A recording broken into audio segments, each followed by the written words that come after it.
Loud. Back. There we go. We are recording in progress. Hey, thank you so much for joining me, Andrew. This is Crockett 36, and we are live with the 2021 champion of Out of Box. Could be arguably the best in the world for 2021. And I just want to congratulate you on your victory. Thank you very much. So I have a lot of thoughts in my head. Some of them are crazy, but I feel like the community is big enough that in some ways this ought to be treated like a Tom Brady interview. So I'm going to treat you like Tom Brady. So I'm going to ask you those kind of questions. We've got Renegade publishing the stuff. This is not going anywhere. Access Knowledge is not going anywhere. I sure hope not. And it seems like it's expanding. So I'm excited about that. And that puts you in a great place, the catbird seat, to instruct us and guide us with your wisdom. So I would ask you, to what do you credit your success? Doing it for an awful long time, and I'm a detail-oriented kind of guy. Okay. So, as one of my gaming buddies in Seattle said, Andrew isn't any more creative than anyone else. He just works a lot harder. I read that comment, actually. I read that thread. I read several of your threads. Probably spent, 5 hours this week going over some threads that you had written. And I remember that comment in regards to out of box versus balance mode. So, yeah. And do you train? Because that's I think that's one of the comments that the Marshmallow of War said about you, is that you actually train. So, I started a long time ago. Obviously, even before Axis and Allies came out. Sure. But, you set the board game up, you look at the pieces, you try and figure out what's going on. A battle map made that a lot easier because you didn't have to set the board up, right? You could just turn it on, try different strategies. And now with AAA, it's, again, really easy. So, yes, definitely I play myself. I try out strategies. I try and look at, okay, I did it this way, that didn't work too well, how I can do it again. My best friend and a gaming buddy in Seattle area, when we play together, we're a really, really good team because he's a little more creative out of the box than I am. And I'm really good at taking his ideas and then tweaking them and magnifying them and making them better. So he'll go, hey, why don't we try and do this? And I'll go, okay, let me look at that. And then I'll come back a couple of days and go, okay, I love the idea, but let's change it this way to make it even more powerful. Good. Excellent. That's is that Marshmallow of War? No, that gentleman's name, and since I haven't got his permission, I won't say his name. Okay. But he's not online. Okay. He's not online. Yeah. Okay. All right. Yeah. And you, I think I got the impression that you moved out of the Seattle area. That's correct. Yeah. I moved up the West Coast. I started in Southern California. Then I moved to the Portland area. I was there in a long time, and I was in a great gaming group there for about 10 years. Wow. And we were on Meetup, right? So you had like 25 really active people. We would have 3 games going on at the same time. Wow. And it was, we'd be playing someone's garage or inside their house, and it was really a really great group. Then, in Seattle, then I moved further up north and to the Seattle area. I was there for over 10 years and found another really great group. Not as many people, I'd say more like 12 to 15 really active people. Wow. But we get a couple Global 40 games going. And again, it was on Meetup. So the Portland group was more of an AA50 group. They really loved that game. Sure. And so played a lot of that. But we always played with national objectives. And then the Seattle group was more of a global. Okay. We like that one. Sure. Yeah, I'm out of there now. So trying a different part of the world. Hopefully things will work out here for me. Right. Did you obviously know Carl Seven and Carl back then in the Seattle area? So actually played in a tournament with Carl up in Okay. Canada one time. U.S. versus Canada. U.S. killed them. Yeah, they just absolutely destroyed them. But it was a lot of fun. Spent got there early Friday morning and spent Friday, Saturday, Sunday, left Saturday afternoon. Wow. So yeah, that was a lot of fun. In fact, Carl and I are playing the game against each other as we speak. I checked that game out. That's some very interesting things going on there. I've actually done a few kind of review that game. And just some, for instance, Carl evacuated the med and gave you up the bonus, and I was like, wow, okay, I could see why, using even your warfare principles, why in that situation you might have wanted to evacuate the med. At least he stacked Transjordan in Egypt, so I couldn't take either one with Italy and keep him out, because normally evacuating the med is a disaster. That's right, and you've said that's game over. So yeah, so has anyone assisted you? Obviously, you've already mentioned. So you've already mentioned many of the groups, so that's sort of been taken care of. How long have you been playing Axis and Allies, particularly Larry Harris games?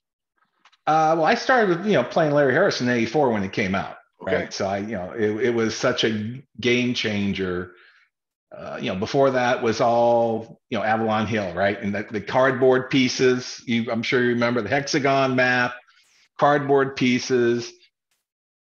Amazingly complicated to play, hard to move the pieces. You had to get tweezers to look at the stacks and see what was under there and add everything up for every battle. And hours, what I call the mechanics of the game, hours of mechanics to be able to have the fun of playing. And Larry's, what we now call classic or second edition, that was such a game changer. All of a sudden, movement was easy. Combat was easy. The spacing, wasn't the little hexagons. All of a sudden it was, a real map where you could move pieces. And dang it, it had little miniatures in it, right? I mean, come on, it's got little toys in it that we all get to play with. So I don't have to set my army men up all over the room and shoot rubber bands at them. I can just put them on a table and play. So that, I played that game forever. That's awesome. And I have three older brothers, about 11, 13, 15 years older than me. When I was a little boy, they wouldn't let me play with them. Oh, they were, you're too little, and so they would play, and I just sit and watch, and I'm like drooling because I want to play. And when we finally, by '84, I was older, so I played them in a second edition and just cleaned their clock, and it was great fun. Good, very good. Oh man. And do you are you mainly playing right now online, or do you still rolling the dice across the board? So I'm trying to find a group here. I've played in the last 6 months twice face to face. One game was AA50, and another one was actually classic. I'm trying to get a group here going. It's I prefer face to face. I have played online. Well, let's see. I played at Days of Infamy for about 4 or 5 years. I played at Superpowers for a couple years. I played at Axis and Allies Members Club for a couple years, and now I'm at AxisandAllies.org it's been a couple of years that I've been playing. I was a lurker for since 13, just checking it for rules and things and thoughts, but I never played. But when COVID hit, all of a sudden our group disappeared. We in Washington, we were not allowed to get together, so suddenly my every couple of week game became nothing. So I started playing online and enjoying it. Obviously AAA makes it real simple. Sure. It's a lot easier than the old A battle map and having to manually type in, all the two TNFs we used to call it. Yeah. So, it's good. And, I'm enjoying it pretty much. But I would, definitely like to play in person again. Good. I just find the socializing so much fun, you know. And you know, we're always like, oh, here comes Sea Lion, or you know, there's Barbarossa, or wow, Toronto. I mean, there's always so much talking about the Yes. war and history and things that Yes. go on in person that just don't happen online. Right. Yep. But as we all know, the competition is significantly better online. Yep. So, Yep. You know, my Portland group, I mean, I won 96, 97% of the time.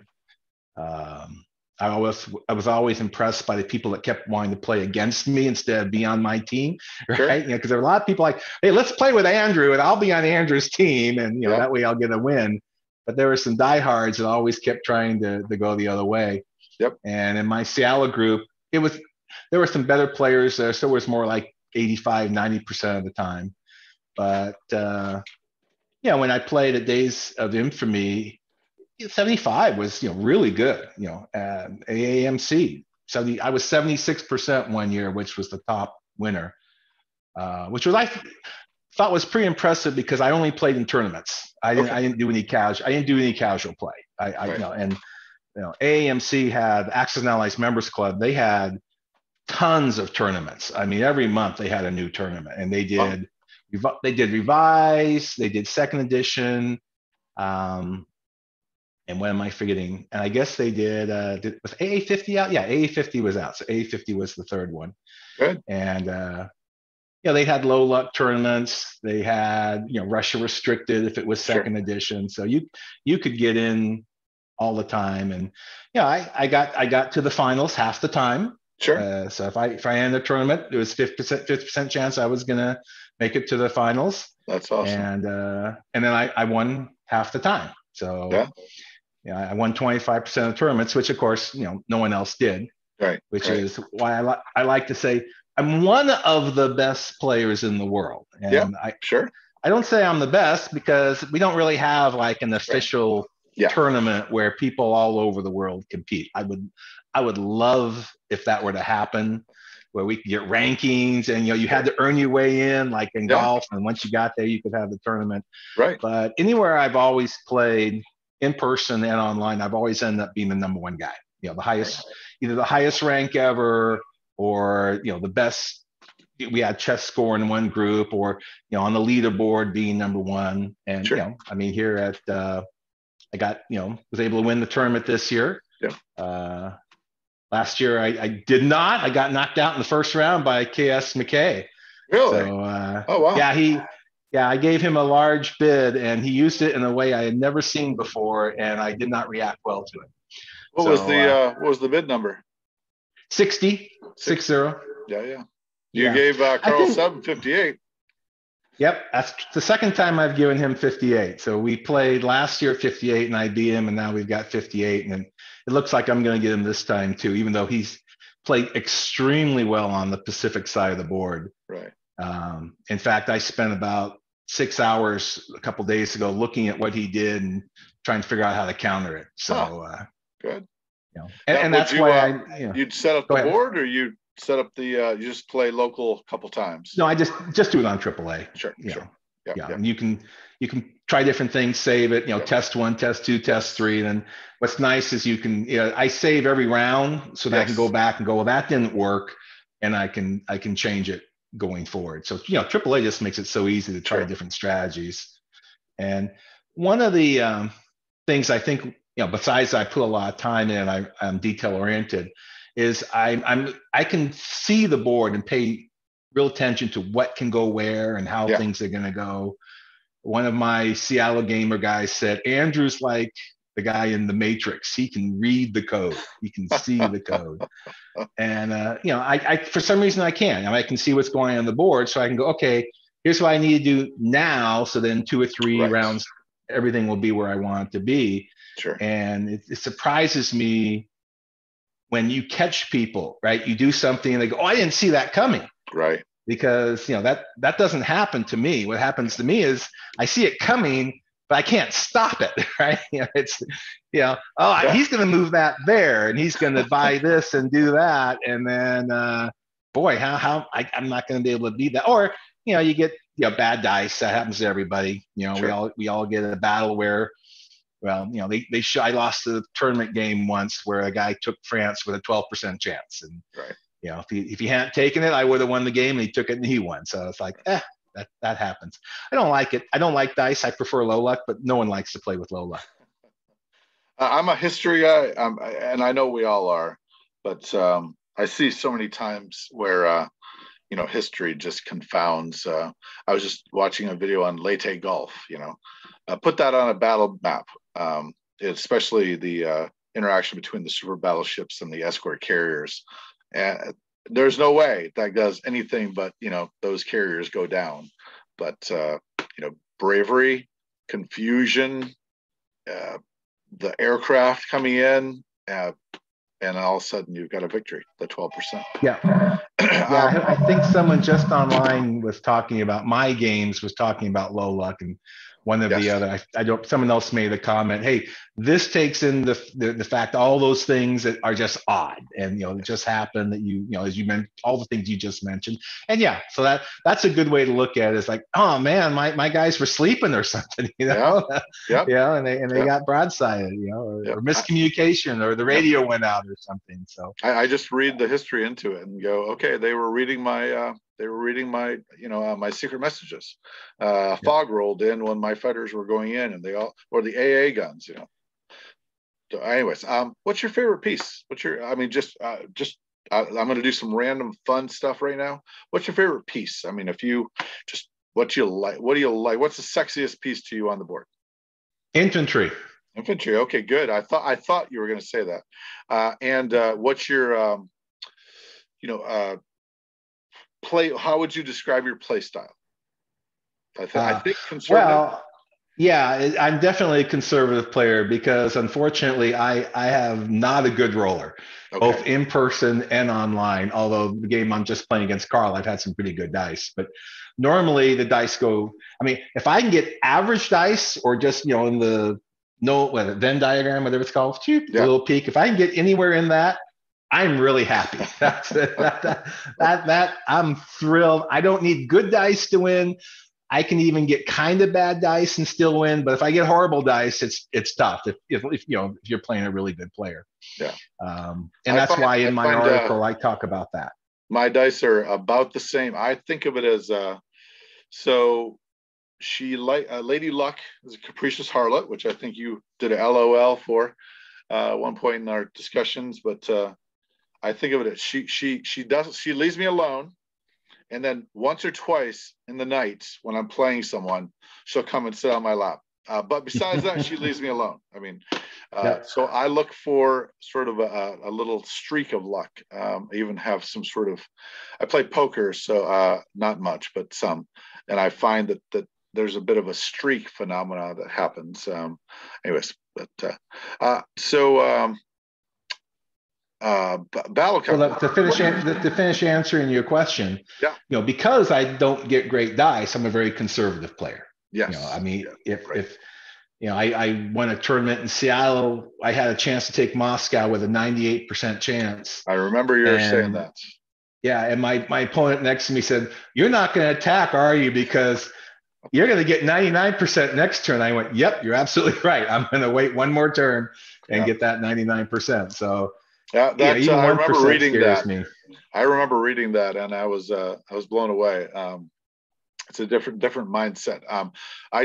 What I do appreciate about that, and there was a game I was playing against my son and his friend, and they're young guys, and I had a friend visiting from out of town, and so I was on the other team. He was playing. He was getting killed. There's no way he was going to win, and things looked really dire. I said, "Hey guys, let's switch up teams. I'm going to join his team that I'm beating up on, and you guys both." And they proceeded to throw away the victory, to snatch victory from the jaws of to snatch defeat from the jaws of victory. One of those two. Yeah. But I know what you mean. They just because they were winning, you don't need to risk as much. You Correct. You let the weight, the gravity, the the bolder crushed them by playing solid and finishing it. And the more, and I've noticed that the more you throw luck up in the air, the more chance you're actually giving the opponent to come back. Right. I mentioned that in my article, Warfare Principles of Access and Allies, is that if you know you're not the better player, you have to be more aggressive. You have to be riskier, because otherwise you're just going to get beat. Yeah. I'm in the AA50 tournament in the finals right now, and my opponent, he's been very aggressive throughout the entire game, except for one battle, the dice have gone his way, and I would say he's ahead. I mean, it's close. I'm still in it, but if he'd gotten bad dice, it would have been over long ago. But he's done the right thing, because if he had just played conservatively, he wouldn't have had a chance. Right. So you have to do that. And when I'm losing, I do the same thing. Right. When I start getting behind, I'm like, okay, man, I wouldn't normally do that attack at least 96%, but I'm going for it at 72 because I need that. I need to come back somehow. So you mentioned the phrase that I really appreciated. You said, and I've got 3 articles here. You had an article that you commented on significantly, talking about Anzac planes on U.S. carriers. You also commented on one called "Stopping Japan," and another one I think called "Help." I need help as the Allies. I think that was pretty recent. And in that, you mentioned, if you determine that it's a game-changing battle, a game-winning or losing battle, okay, risk it. But other than that, save it for that big battle. Save the pieces for that big battle. Right. Yeah. So that's so I think you would say that IPCs at the beginning, first turn 1, 2, 3, maybe even 4, I think you are more preserving the troops than you are concerned about the IPCs. Is that accurate? That might be boiling. You do. Yeah, I mean, a troop that you save, right, you don't use or lose, I should say, that's going to be there later on for the big battle. So I don't like to do small attacks unless it's accomplishing my goal. Let's say I'm the Axis, and I will say I always prefer the Axis for some reason. It's, in high school, I wanted to learn German so I could know what they were saying in all the war movies. So, and I failed miserably, but I've always had a soft spot for the underdog, and obviously Germany lost both wars. So when I'm playing, I like to play Germany. And if you hold on to those troops for the big battle to take Moscow, they're far more valuable than a little battle where they get killed. Maybe you get to the example I use, an infantry that gets killed in a battle that only goes 1 round versus an infantry, you save that infantry for the Moscow battle where it's 4 rounds or 5 rounds. Sure. That unit gets to shoot multiple times. Sure. So yeah, I like the husband, definitely. I am not aggressive at all. I mean, if even if you give me, let's say an 80% battle, but it's not going to help me for my main goal, I'll pass. Yeah. Just because I'm more concerned about that 20% of the time that things go sideways, and all of a sudden I've now lost out on my main goal. Wow, I just lost these units. Yeah. I'm not going to be able to take Moscow. Yeah. Why? Because I wanted to kill, these 15 units over here that weren't protecting Moscow anyway. No, I just don't do that. I'm very focused on it. Yeah, I had a game probably 2 months ago, and I could tell that they were just thrilled at their progress in the Mediterranean. And I was like, they're forgetting. They're forgetting the main thing. They're forgetting that if they think they're going to be able to get back there and still make Moscow, and I can already tell they're not going to make it. And I could see it coming. And then eventually, and a lot.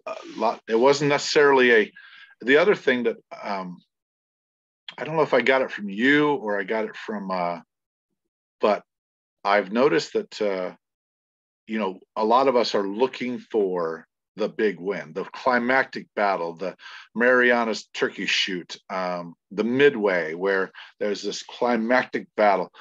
And I said, I think you mentioned something about pinning in the sense that sometimes you have, in one of those articles, sometimes you have troops that will be holding another bunch of units in position. The battle never happens, but those troops are neutralized. Good Correct. enough? Good enough? Yep. Why pull the trigger? So you pull the trigger and you might lose. So when I played on Days of Infamy, it was Pacific only, the original Pacific, not Pacific 1940. Great game, by the way. I mean, it's sad that game doesn't get played. That was such a great game. Yeah. And so often I would see a British player, retreat their fleet towards India. The Japanese player would want to pin that fleet there. So they'd have to move a larger fleet there, right? They'd have to have a bigger fleet to keep that UK fleet out of the way. And then the UK player would attack the Japanese fleet. And I'm like, what are you doing? Because as soon as that battle's over, whatever ships are remaining, they just go off to go elsewhere. Right. Whereas, as long as that Indian fleet was sitting there, the Japanese had to leave a larger fleet in place to protect. Yeah. So, if you can, get troops sitting somewhere and, I've got a fewer amount of TUV, total unit value, pinning a larger unit, great. I've done my job and I can move on and go play somewhere else. I think a lot of people like to clear the board. They like to have battles. Look, there's a couple ships over here. Let me go over and kill those two ships. Well, wait a minute, you just moved in the wrong direction. Yeah. It's one turn to get and kill him. Maybe you kill him on the cheap, and it's one turn back. So now that's 2 turns that you just lost the value of those units on your main goal. Right. And as you just mentioned about the med, one round can easily make the difference between winning and losing the game. Sure. So you don't want to do that. And when you mention that med, one of the things about Axis and Allies being a board game, there's no fog of war. Right. You can see everything. Yep. So I can go, that fighter's going to go from here to there. Okay, that's 1. Here to there, that's 2. Okay, so it's going to be there in 3, but it's my turn. So I get 3 turns before that fighter can get where it needs to be.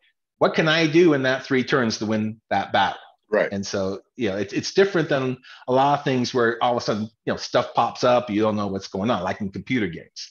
But, it's being able to see it for me is really good, right? Because I will be able to figure out. In fact, I'll look at what they're going to do. Okay, here's what I'm doing. What do I think they're going to do? Okay, and then now what am I going to do? Okay, great. And then I'll take my turn, and almost always I'll do the same or better than what they did. Sure. And I'm like, they bought wrong. They should have bought this 1 unit, or they should have moved that 1 unit there. Probably the most crazy I ever got in one game, it was on that Days of Infamy site where it was in the playoffs, and I wanted to try and win, and I spent literally 24 hours looking at my turn, and I was, okay, if I do one of 3 things, well, they can do one of 3 things. Of their 9 things they could do, what's the one that's going to help me the best? And so after 24 hours of working on, I sent my turn in. About 3 days later, my opponent sent his turn in, and it was almost identical to what I thought he was going to do.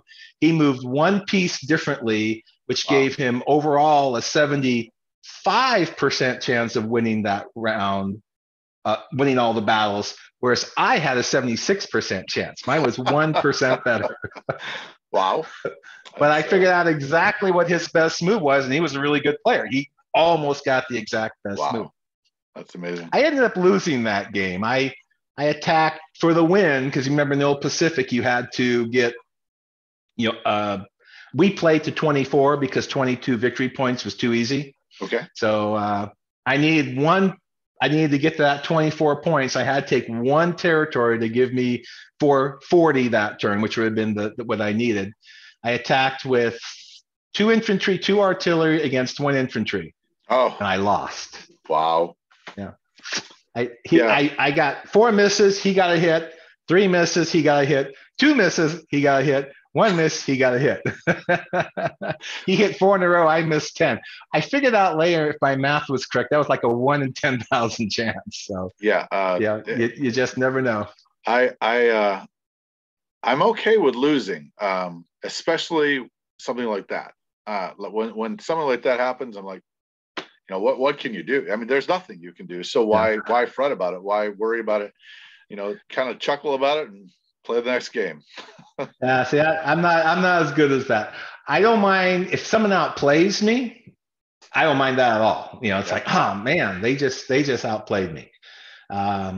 If I get bad dice and end up losing, I get frustrated. Sure. And the thing I hate the most is if I make a mistake. Yes. That's what kills me. I make a mistake and it costs me the game. I'm like, oh man, why did I do that? And unfortunately, I still make mistakes. And I call that. And that's why I try and tell people, you want to lower the number of mistakes you make, which will improve your game. But it's tough to play mistake free the whole game. Yes, it's what I call it unforced errors, like in baseball, and it's the only thing I keep track of. It's, I mean, whether I win, lose, whatever. I just want to cut down on my errors, the ones I know about. I obviously I don't know. I'm not you, so I don't know what I don't know. But if I can cut down on the errors that I know about, that's the best that I can do at this point in time, and that's why I'm talking to you. That I might get better.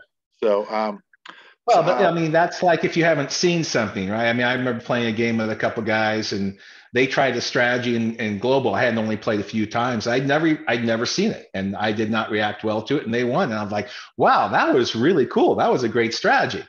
Well, then I sat down for 3 days to figure out how to counter it. Yeah. And so next time they tried it, I beat them because I knew what to do. So if you haven't seen it before, it's really tough to figure out on the fly what the right thing is. Yeah. So to me, the goal is more, don't make the same mistake twice. I lost the game to Pejan 88 last year. I think it was the only game I lost last year, except for the playoffs. And he took northern Italy and held it. And I had already taken Moscow. I was running down, fast as I could to go take Egypt. And I'm like, so what? So he took Northern Italy. I can drop 20 guys a turn in Germany. I'll take it back. Heck no. He just did an amazing job. And I had to not only build 20 guys a turn, I had to bring troops back from taking Moscow. Yeah. To finally knock him out. And it took me so long. It really got him back in the game. Wow. And so I ended up losing. The dice did not cooperate very much the rest of the game. But as I told him, it was his strategy that lost for me. It wasn't the dice that lost. Because if I had not let him take it, because I could have stopped him. There was a way I could have stopped him. I didn't think it was important. Right. And so, my mistake, he capitalized, and then the dice helped him maintain the victory. But I just screwed up. But I can tell you now, I will never let anyone take Northern Italy again. Now that I know how important it is. So it just shocks me that 20 German troops a turn and you can't take it back. Yeah. The I'm flabbergasted that in real war, real generals, World War II, they only get one chance. They only got one shot at it. I mean, you could argue, I suppose, with Montgomery and Rommel that they, back and forth. And Montgomery did know what Rommel was going to do at El Alamein. He figured that he was going to do what he did and was able to counter it. But generally speaking, Pearl Harbor and Midway, you get one shot and that's it. And, you have experience, the Romans, I think, used to say, train like you fight and fight like you train. So, you and I have experience. You have much more experience than I do, certainly at a higher level. And that informs you because you've seen everything. It's thinking, well, who was it? Someone said, maybe God is not omniscient, which I think, I know he is, but maybe God's not omniscient. He's just seen everything before. He's already seen it 1,000 times. But exactly, if you've seen it, you know what to do. Right. Yeah. Right. No, I think there's a huge difference, like the war gaming and the colleges and everything, right? Where they throw something at you and you have to react on the fly and, yes. maneuver your troops versus, okay, I lost that time. Let's now come at me the exact same way. And this Yeah. time I'll figure out how to do it. So it's a completely different skill set. And, I don't think I'm very good at the first skill set just because when I see something new, I don't always react well. And I know I lose some of those games, but give me time to so figure it that's out. the key. That's the key to beating AndrewAAgamer. You just heard it, guys. You've got to come up with something he's never seen before. Right. It definitely helps a lot. Now, it's better in person, right, than on the computer, because in the computer I can go. Have time. Exactly. So someone sends me something in the computer, I will go, oh wow, and I'll run it forward. By the way, you need to run it forward. If you guys aren't running it forward at least one entire turn, you're doing yourself a disservice, because it is really hard to figure out, what's gonna look like after America goes, after UK goes, now Italy, and now Anzac, but it's on the computer. You can just run it forward and see. And when you do, it's amazing how many times you go, oh, I mean, I caught myself today in my game with Carl 7. I thought I had everything set up with Japan, and then I almost thought, well, I'm going to go ahead and just do it in the email, not forum, because the forum's not working. And I thought, no, I'm going to run it forward. And when I did, I realized I had made a gigantic error. Wow. And I caught it on the UK turn. I played Japan, US, China, and UK. I caught, and I went, oh my God, if I do this, my entire plan's going to fail. Yeah. So I was able to correct it and ran it. And so, you take that advantage. That's why, I mean, I'm really tough online. I'm a lot easier to beat in person. Oh, wow. Okay. Yeah. So what's your extreme? How many turns have you ever played out? What's the max kind of thing? Have you played out 5 rounds, 3 rounds? Is it usually just global? Yeah. 32 is the most I've ever done in one game. Wow. Wow. That's pretty impressive. Could you name the adversary? General Disarray, since he's online. Yeah. And his buddy, which is not, so I won't mention him. Okay. And my buddy, and we started the game in person. Obviously, we did not finish, so we then moved it to AAA, and we played and played and played. And they actually had us in that game, and we were at one point, my buddy and I were talking, should we just concede? Oh wow! They were so far ahead. They were the Axis, and they were so far ahead. And I said, well, I think we've got maybe an 8 to 10% chance of winning this game. Let's wait till it gets down to 5% before we give in. And then they moved their fleet. The Japanese fleet chased the U.S. fleet out of the Pacific. They moved their fleet around Africa and came up the other side. They left their planes in the Middle East, and they forgot they were going to, on Italy's turn, they were going to build an airfield so they could fly their planes over. And they forgot to do that. So we attacked their fleet and wiped it out, and we got back in that game, and we ended up winning that game. Wow. So you just never know. And we literally had like a 5% chance of winning. I was reading a text from Carl 7, and he said the high level forum games are just a grind match, and you're waiting for them to make one mistake, and whoever makes that first mistake, you're going to be the person who loses. Almost always, I would agree with that. Let me ask you. Okay, the bid. So, your favorite nation, Germany. Favorite allied nation, by the way. If you UK. Okay. What you're playing, AndrewAAgamer. You're playing yourself. You give yourself a bid. What's the bid to be even? 60. So you're playing yourself. You're going to give the allied players. But now let me ask you this. Okay, so you're actually, as the Axis player, you're in control, because you're gonna 60 is the number, right, in your head. You're actually still thinking that with 60, one of you is thinking the Axis is still going to win. Do you understand? The reason I use 60 is I think I can win either side. Okay. Right. Okay. It's where I think the number's fair. Whoever, even playing myself, I'm going to make a mistake. Right. So Right. whoever makes a mistake or the dice, but I think it's a high enough number that it's not, oh my gosh, I've got to overcome the fact that the Axis have an advantage. Yeah. Now, probably I'm a better Axis player than I am an Allied player because I play the Axis so much. Sure. So probably even at 60, I would win more often as the Axis than the Allies, but I would still consider that fair. I wouldn't want to give myself, I wouldn't want to play the Axis against, 63, 64. That one, my buddy and I said, we played with other General Disarray and his buddy like 20 times. And we literally started at 6 was our first bid that we played each other. And it went up, 12, 18, 23, 35, 40.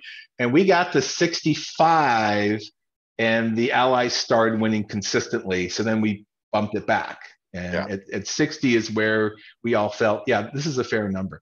I mean, it's a high number. I realize I'm still shocked when I see people, so-and-so won and it was a 30 bid. And I'm like, 30? What the heck are you thinking? You just gave away 3 fighters that would have been very useful. Now, you can still win, right? But you've put yourself at a disadvantage is what I'm saying. I mean, I can win at 15, but I'm probably going to lose more, than, if I was on the other side. If I were the Axis at 15, I'm going to win a heck of a lot more than I'm going to win as the Allies at 15. So I was talking to the good captain one day on Discord, and we were talking. There's a small, I think it might even be an errata from the second edition classic, and it says, he says, of course, we think, and this is obviously 84, it's nearer to World War II. We think that any time Germany wins is too many, one too many, and so I have the notion that I prefer games, and I think probably AA50, but you could maybe 42 where the bid would go to the Axis. I would rather a system in which the bid went to the Axis. In other words, a setup in which the bid had to go to the Axis is my preference. Well, classic, as you just mentioned, right? I mean, as you said, in the rules, it says, we don't expect the Axis to win. You had to be very aggressive. You had to get some kind of good dice to win. When we played online, I think it got all the way up to 22. Okay. But most people would take, 18 to 21. And they would either do, Power Europe, where you put, 6 to 7 infantry in Europe, or they put it in, the Africa bid, right, to get the money in Africa.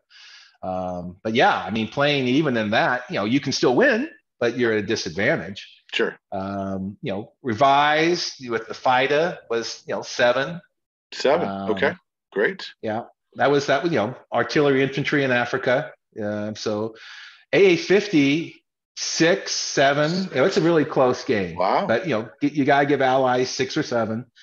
The game that is completely even and fair is D-Day. Yeah, I love D-Day, and I do think it's yeah.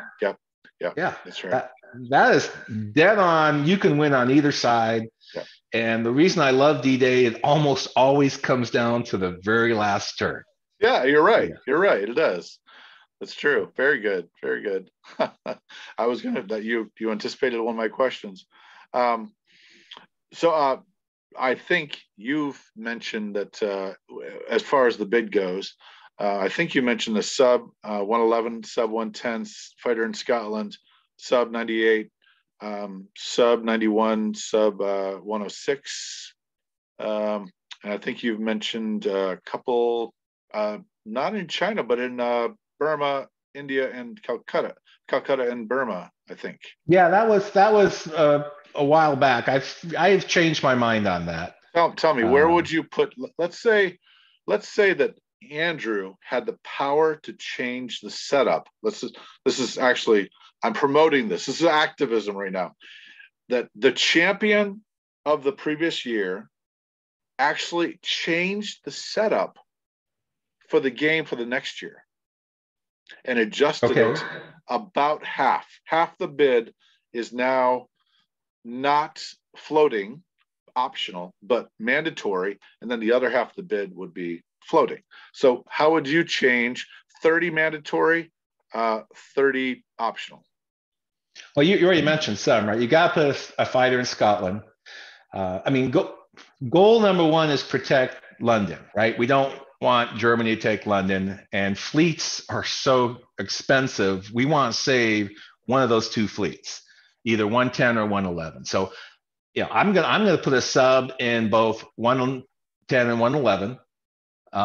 Subs, not destroyers. Destroyers can get killed. Subs can't. So whichever square they hit hard, because they'll probably kill one and not the other, you just dive the sub and you've got it there. And don't scramble if they come all in one. Okay. Yeah, I like putting a sub in 91 because I like to do Toronto, and to me it's a kiss. Keep it simple, and it's more simple than Bastion, which is a little more complicated. And I also like to get that money out to Italy right off the bat. I like versus yes, you lose your fleet in Toronto by the German counterattack, but you hose Italy immediately, which I like to do. Sure. And then a sub off 106. I love subs for the bid because they're cheap. Yes. And you can, they're like infantry. Yes. Now, being that I'm the better player, I also put a sub in Anzac to protect the destroyer transport. Oh. Now, if you were playing me, you wouldn't have to do that because I would never attack that square with a destroyer.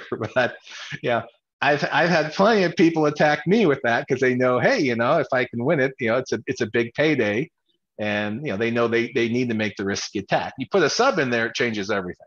Right. So I like to do that, and subs are great because then as soon as Japan comes down for the money islands, you got an extra sub there, which makes life difficult on Japan trying to protect that lone transport. When they're going on turn 2, assuming a J1 for the 3, Celebes, Java, and Sumatra, they can't protect them all, and a single sub sitting off Queensland is going to get somebody. Yeah. And I'll trade an Anzac sub for a transport every day of the week and twice on Tuesday. So, very good. But I like to take out the Italians in Africa on the East Coast.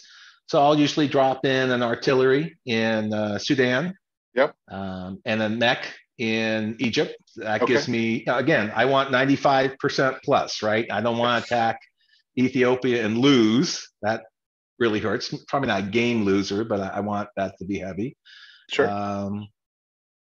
And then, like I said, sub in 98, obviously, with the fleet to do Toronto. Yep. And I like to attack the reason I put the sub in 91 is I want the cruiser and the sub and the fighter off of Gibraltar to hit that destroyer.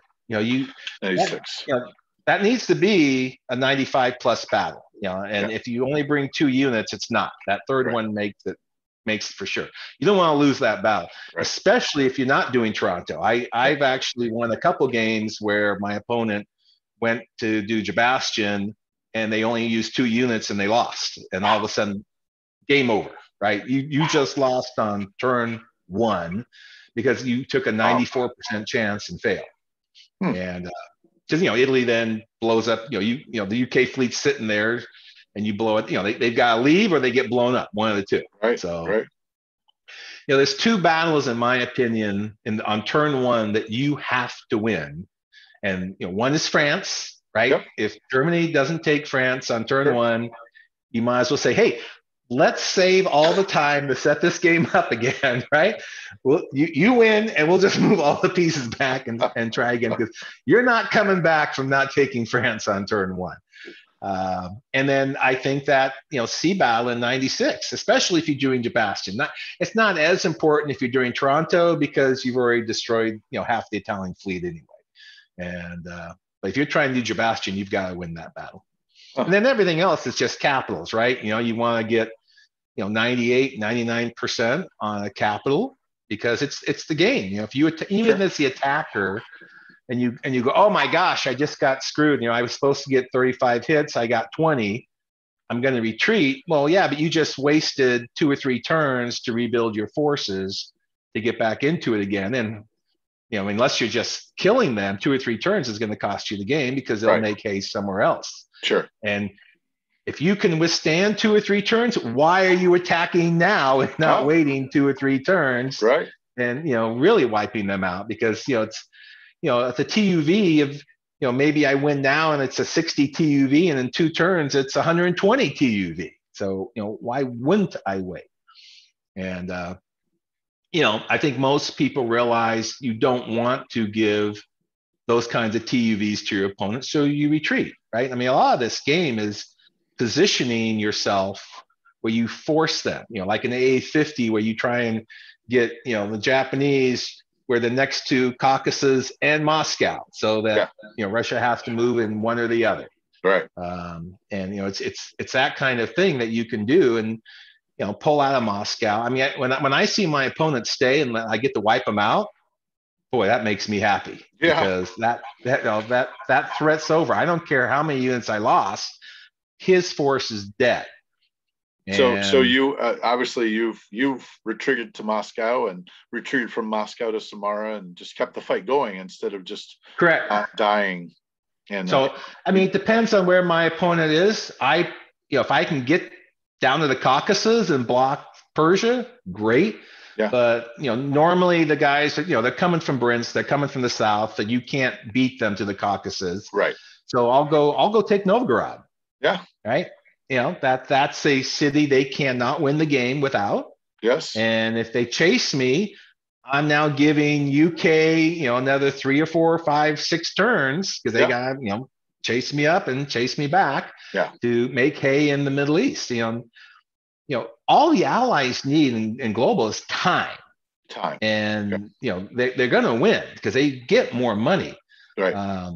But, the Axis is like, I'm not going to give you time. I'm going to take this capital. I'm going to take India. I'm going to take Moscow. And, if you let them wipe you out, now they take whatever's left over, how little it is, and they zip off to their next mission. Yeah. Whereas if you retreat, they all have to stay because they don't want you coming back in. Right. So I think as the Allies, what I'd seen in the Atlantic was the British are handling the Med and the Middle East. The Americans are handling Norway or Normandy, somewhere in there. I think you emphasized Norway a little first and then Normandy after that. And that is correct. Norway is the most important spot to take against Germany. Okay. And then the next, you want a majority of the American money going toward that fleet, which will go down and keep busy the Japanese fleet. And you prefer the South Seas as opposed to Northern Pacific routes, is correct. What I understand. So that's because you got to protect Sydney, right? You can't let them swing down. So one of the things that Carl Seven did, he got into the Carolines on turn 2, and man, that messed me up bad. So you did J1. I almost always do a J1. Oh, you do a J1? Wow. Okay. Yeah. I like J1 because I'm an India guy. I want to go take India. Okay. And the best way to take India is J1. Yeah. Now, if you're not as concerned and you're more of, I just want to pin India and I want to take China, then you're a J3 kind of guy, right? And that's going to give Germany the most amount of time too on their side. Right. But I like it in India. China has, even if China goes crazy, they still can't leave China. Whereas India, if they get too strong, they can start going in the Middle East and beating up on Germany, which I don't like. A lot of people will, in my opinion, put too much against Germany with the U.S. They're figuring, rightly so, Germany's the biggest threat. Germany, Italy is the biggest threat, although Italy gets taken out by UK very quickly. And they figure they'll come back and take care of the Pacific. before Japan can win it. Well, you take India early, then all you have to do is stalemate China, and you can run off and try and grab Hawaii or Sydney. Sure. So that's why I like to get India quickly, because it forces the U.S. to spend more money in the Pacific. Well, let me just throw something out at you. See what you think. The North Pacific. I prefer, and I've been working on this for probably 10, 15 games, probably a year, various iterations of it. But what I call the Bering Strait Ball Buster. Put a factory and a sea base in Alaska. Particularly effective against someone who is doing a J3, because all your forces can make it to Sea Zone 1, and then obviously you've got a shotgun to their head. I like the. I'm worried about with the South China Sea, the South Seas. I'm worried about what I call the attack of convenience. So the funny thing about Queensland is that you're actually in the perfect place for the Japanese to sit in Malaya, both threaten Queensland, check your navy, as well as threaten Calcutta. And so I say that you're actually in the position which is beneficial to them. Whereas if you're way up in the North Pacific, now they've got to think about splitting. And I know, I think most Axis and Allies players hate splitting large forces. I mean, it makes their skin crawl. And so I want to do, okay, you've got to keep this to Sea Zone 6, or I'm going to kill you and move in and convoy you for 8 every turn. Thereby, your income, which should be at 64.70, is now limited to 60, maybe even less. It's actually 11 because of Korea. Right. So then I've got a small fleet of Anzac subs. I do not worry about Sydney. You'd probably kill me. My games is doing really good against this strategy. I'm trying to figure out how to make it work against him. He's very good, and he did split his forces very nicely, although he got lucky with the battleship. Anyways, but he grabbed Sydney, but I was able to take it back, obviously, because I've got a reactionary force, and he almost lost. In my practice turn, he lost his battleship to me, but in the real when I really pulled the trigger on it, he didn't lose. I lost my bomber. But anyways, so I have the Shadow Fleet that's actually 2 spaces away from them, Java and Sumatra. So that if you want me, you got to come get me. You got to send boats way south, and of course they're mutually covered by the fact that New South Wales is building new submarines to snipe you if you do take out my subs. Anyways, just try. What I think of it as pizza dough. I'm trying to pull the pizza dough, and I got the Chinese. I like them in the north, even though I'm giving up $6. It makes them go. Yunnan, unfortunately, is on the way to Calcutta. You're actually, you couldn't pave the road better to Calcutta by having the fleet in Queensland and the Chinese in Yunnan. I mean, it's on the way. Could I kill you before I take Calcutta? And that's what I'm trying to do. Is I want them to be split, and then I've got the Russians coming into Manchuria, so I'm trying to pull them apart. And yeah, I do let the Germans run free, because honestly speaking, if I had a choice between the Japanese winning the game and the Germans winning the game, I'm going to choose the Germans win the game, because I hate Japanese games. Just no one devoting. I don't know. It's just a pet peeve of mine. So, and like you said, I don't mind retreating from Moscow. Keep that battle going all day long. Why make it happen? So my advice would be with Carolines, right? Because yes. I agree with you 100%. You don't want the Japanese fleet sitting off Malaya, and good. If you're off Queensland, I don't put the U.S. fleet or the Allied fleet, because Anzac and the U.S. off of Queensland, except turn 1, right? You come down with a little bit, depending what he's done.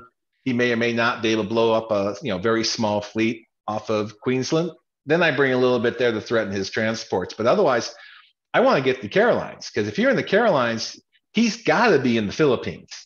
And that changes everything. Now he, Wow. just as you said, he's not threatening India anymore. He's got to go for the slower overland game, which, great. I want him to wait till 8 or 9 or 10 to take India versus taking it on 4 or 5. Yeah. And in Caroline's, that's where he's got a, the problem for the Japanese, they've got 1 million planes, which is great. They got a huge fleet, which is great.